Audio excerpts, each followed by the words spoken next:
This is Senator Van Hollen, just landed at Dulles in the Washington, D.C. area, just back from El Salvador. Let's listen in.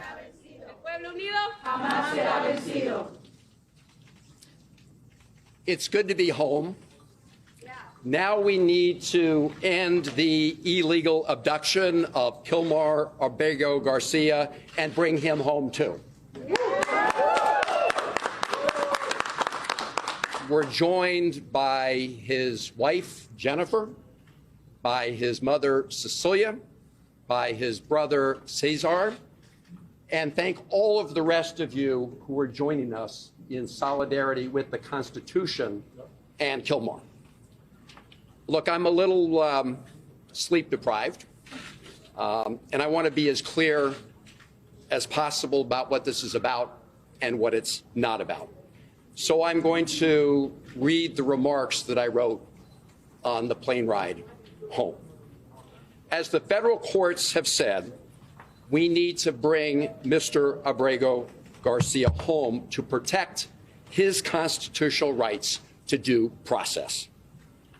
And it's also important that people understand this case is not just about one man.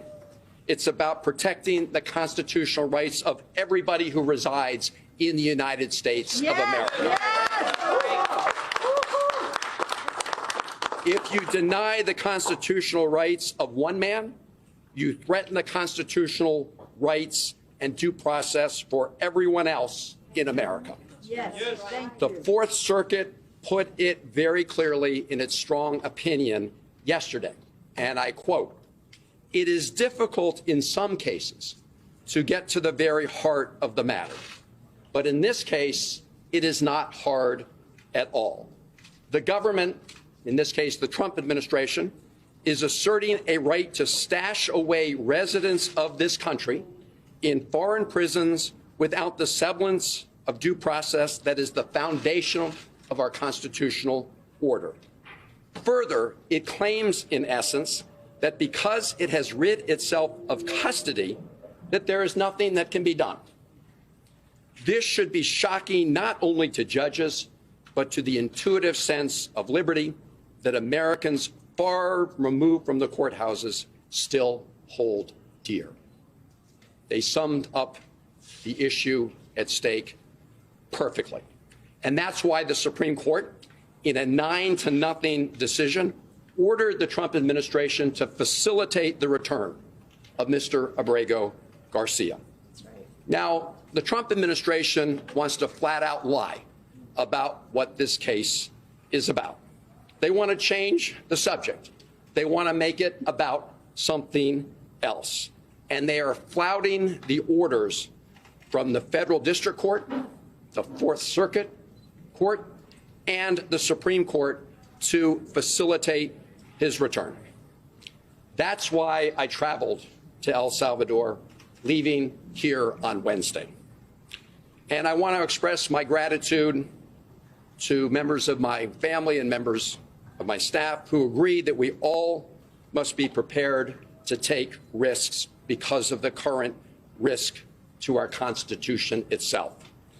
In addition to having a variety of discussions on bilateral issues between the United States and El Salvador, I had two main goals. One was to urge the government of El Salvador not to be complicit in the illegal abduction and detention of Mr. Abrego Garcia and to release him. I made that request directly to the Vice President of El Salvador. The president was out of country at the time, and I've previously reported on that conversation. My principal mission was to meet with Kilmar Abrego Garcia. I told his wife, Jennifer, and his family that I would do everything in my power to make that happen. And last night, at about 6:40 p.m. El Salvador time, 8:45 p.m. here on the East Coast, I called Jennifer to tell her that I had met with Kilmar. And I told her what he said to me, which was first and foremost that he missed her and his family. And as he said that, you could see a tear go down his cheek.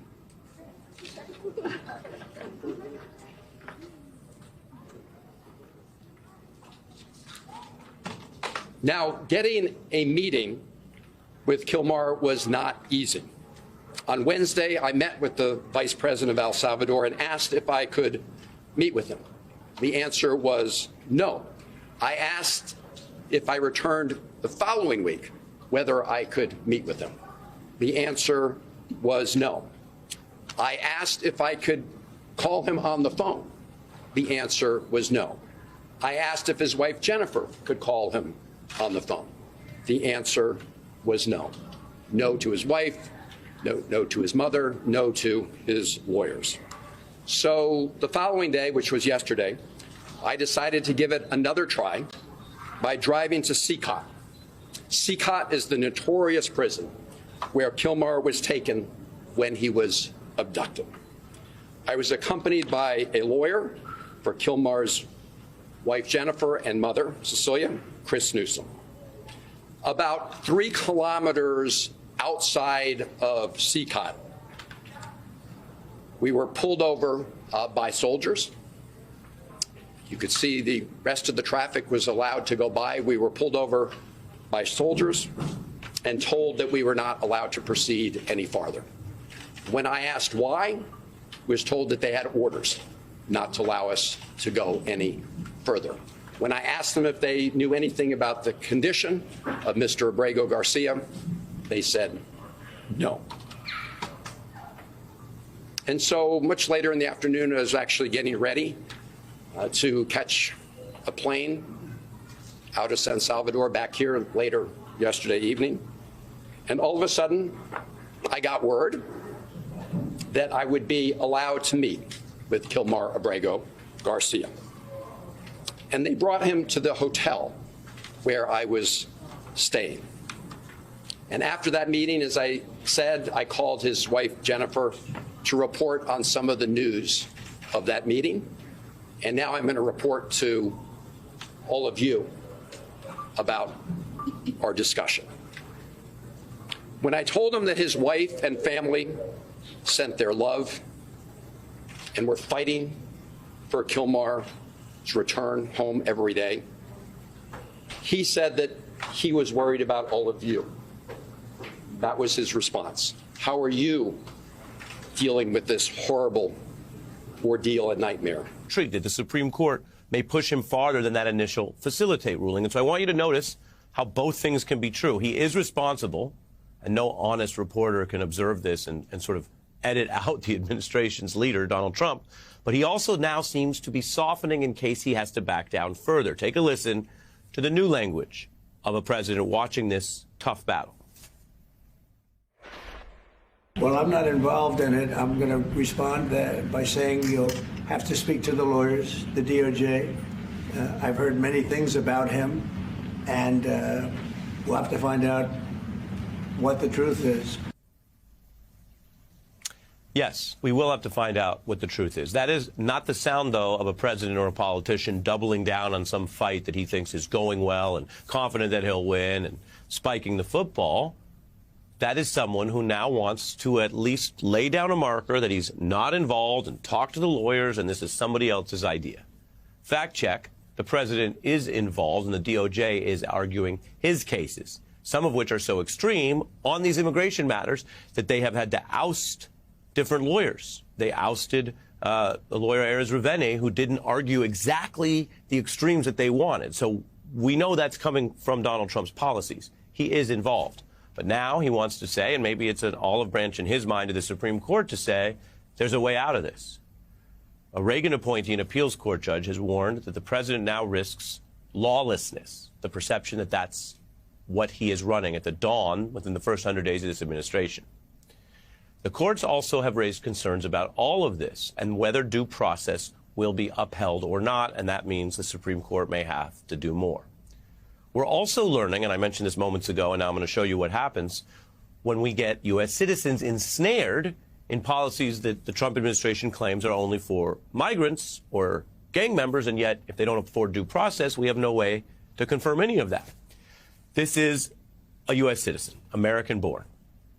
Reports from The Guardian that they were then detained by ICE in Florida under a state-federal coordinated effort because they were allegedly falsely accused by the Trump administration of being here illegally.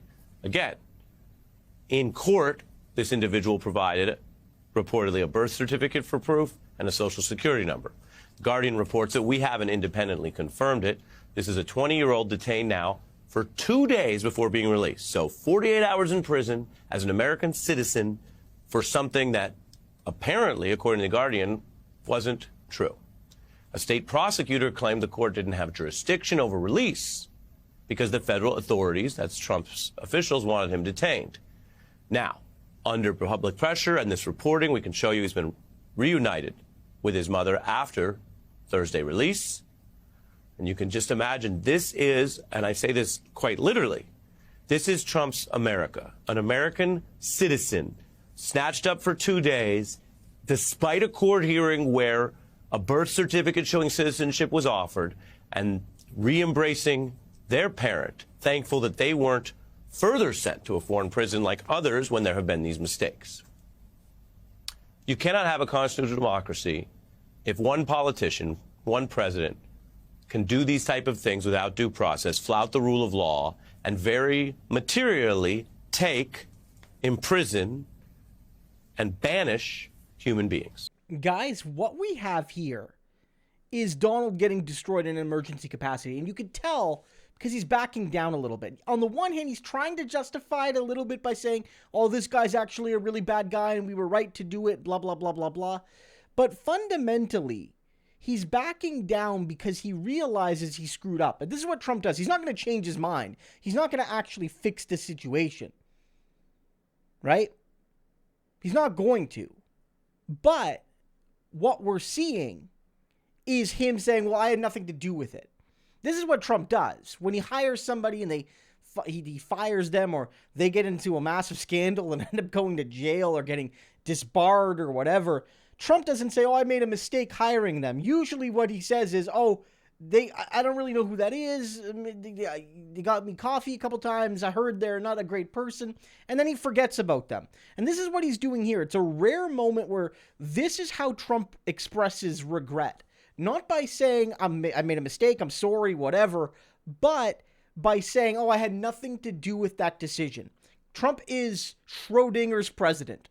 When he thinks something went well, and he believes that he did the right thing 100%, and he's got no doubt in his mind, he made the decision, it's him, it's all him, he's the greatest. Back before his supporters turned on him on the issue, when it came to the vaccines, and how he played a role in spearheading the operation, whatever it was called, Warp Speed or whatnot. And they got done pretty fast. Whether Trump played a role or not, he took credit for it until it didn't make sense, and then he stopped doing it. Same thing here. Trump wants you to think he's the most powerful man in the world until something goes wrong, then he doesn't do anything at all.